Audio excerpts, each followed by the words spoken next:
be another movie review. I got the microphone on this one a little loud because I'm at Starbucks 111 p.m. Boulevard in San Diego.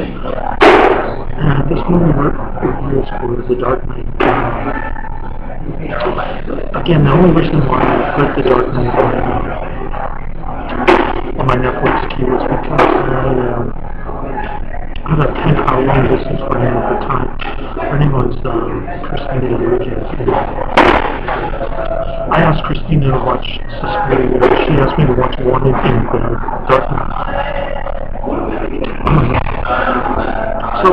Christina and I are no longer friends. Long distance out friends kind of turned out that way after a couple of years anyway, so nothing unusual there. Getting to The Dark Knight, I want to preface that I'm not a big fan of comic book movies. I like the Spider-Man series, and I dug Batman, the first movie when it came out when I was a teenager.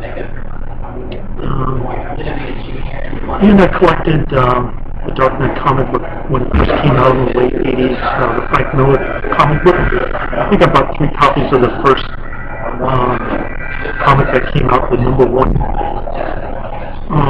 comic for The Dark Knight. I got 3 copies of it.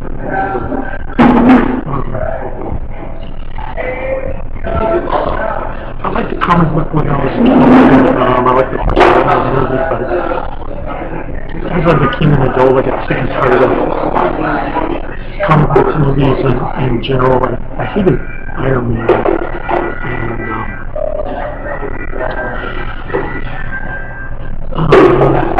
I wanted to see Watchmen,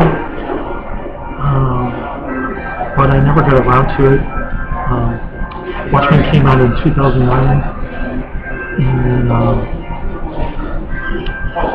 so I don't know what Watchmen is like, but this movie I have mixed feelings about. The Dark Knight. Let me start off by saying what I really liked about the movie. First of all, it was a cool ending. I kind of like the makeup for Two-Face. The ending was more like the comic book, I guess. It was kind of depressing and dark and anti-hero.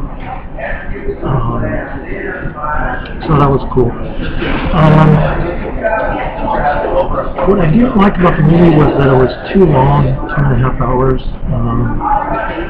Batman's girlfriend was hell ugly. I didn't find her attractive at all. And they used the word terrorist quite a bit. Terrorists can mean anything really. So I didn't really define what a terrorist was. But you look at the government definition, it's basically a private individual who causes fear, widespread fear. It's never a government official, so I guess using the government definition, we can assume that the Joker is a terrorist because he does blow up a hospital, and he threatens to blow up a couple boats with people on it. I did go on the web to check some other reviews. There's Jeffrey Tucker from Mises.org. He says the problem of evil is a big theme for a movie. He goes on to say that the Joker has a trait of enable people. He carries around with him a particular assumption. He assumes that everyone is secretly as bad as he is. That's why he wants to remove Batman's mask, I guess, because he assumes that Batman is really bad without his mask.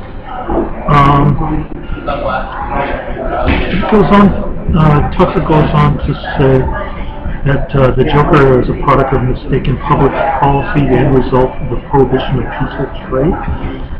I don't know what he's talking about there. There's also Andrew Klavan, the Wall Street Journal, compared the extreme measures that Batman takes to fight crime with those U.S. President Jorge W. Bush used in the war on terror. I don't know where he got that.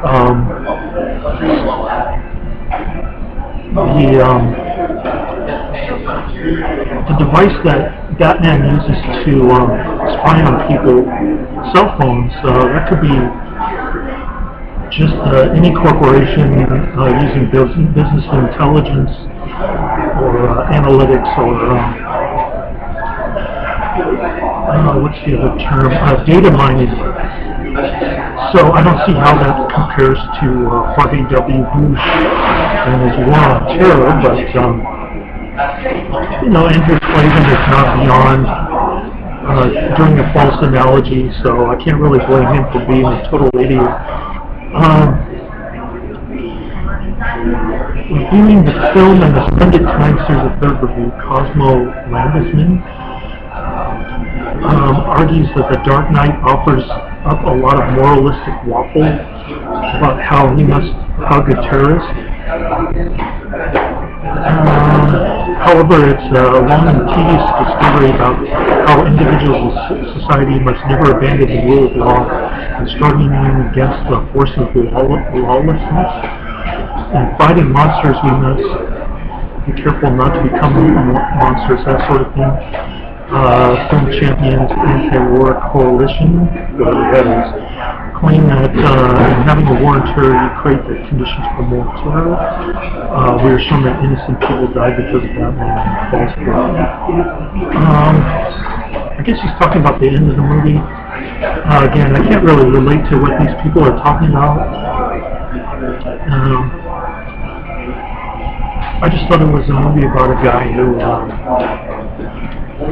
goes out and thinks he's doing the right thing, but he finds out that he's not. I didn't particularly care for Harvey Dent or Two-Face's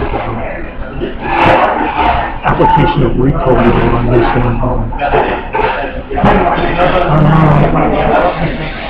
So I have mixed feelings about the movie overall. I tried to get a more balanced approach by looking at reviews from all sorts of political stripes, and I still didn't get a feeling like this could have been